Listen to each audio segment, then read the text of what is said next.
ఎప్పుడు చూసుకుంటావు? వార్ధకే ఆత్మనోహితం, అప్పుడు చూసుకున్న ఆత్మ గురించి బాగా అని. అప్పుడు వచ్చేకేం చేస్తావు?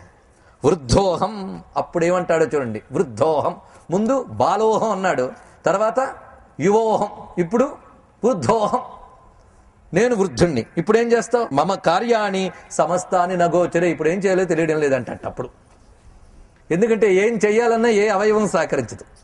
మనస్సును ఏకాగ్రంగా నిలబెట్టడం ఎవరంలో ఎలాగో ట్రై చేయలేదు గనక ఇప్పుడు అంతకంటే సాధ్యం కాదు. అది దాన్ని పరిగెత్తడమే అలవాటు చేసి ఎప్పుడే నిలబెట్టడం, క్షణకాలమైన కూర్చుని ధ్యానం అనేది ఎప్పుడైనా చేసావా? కానీ నిలకడెక్కడ చేతనవుతుంది? నిలకడంటూ ఉంటే తర్వాత తత్వచిత్తడం అనేది ఉంటుంది, అది రాదు. తర్వాత ఏం చేస్తామంటే కింకరిష్యామి మందాత్మ సమర్థేన నయత్కృతం, ఇది అంటాడు. ఏమని? ఏం చేస్తానయ్యా, ఇప్పుడు పెద్దవాడిని అయిపోయిన, బుద్ధి సరిగ్గా పనిచేయట్లేదు, మెమరీ తగ్గిపోయింది, వింటూ ఉంటాం, వయసు వచ్చింది కదండి, ఏజ్ ఫ్యాక్టర్ అని. ఆ సమయంలో వస్తూ ఉంటే మార్పులు కనుక ఇప్పుడు ఏం చేస్తాం? మందాత్మ. మందాత్మ అంటే బుద్ధికి ధారణ, స్మృతి ఇత్యాదులు తగ్గిపోతాయి.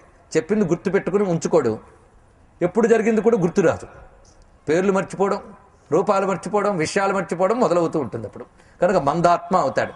తర్వాత శరీరం న సమర్థ, శరీరం సమర్థవంతం కావట్లేదు.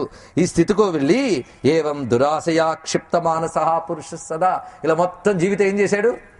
మనస్సును చెదరగొట్టాడు. చెదరగొట్టి శ్రేయసోభిముఖం యాతే న కదాచిత్ పిపాసిత, ఈ విషయముల పట్ల ఉన్న దాహం చేత శ్రేయో మార్గం వైపు ఒక్క అడుగు కూడా వెయ్యకుండానే కాలక్షేపం చేశాడు. మొత్తానికి తేలింది ఏమిటయ్యా అంటే బాల్యే క్రీడనిక ఆసక్త, బాల్యంలో ఆటల మీద ఆసక్తి, యవ్వనే విషయోన్ముఖా, యవ్వనంలో విషయాల మీద ఆసక్తి, అజ్ఞానయం చ శక్త్యాచ వార్ధకం సముపస్థితం. ఇక అశక్తత అనేది వార్ధకంలో ఉన్న దశ. జీవితంలో మనం బాల్య, కౌమార, యవ్వన, వార్ధక్యం 4 చెప్పినా ప్రధానంగా 3 తీసుకోవాలండి. బాల్య, యవ్వన, వార్ధక్యాలు.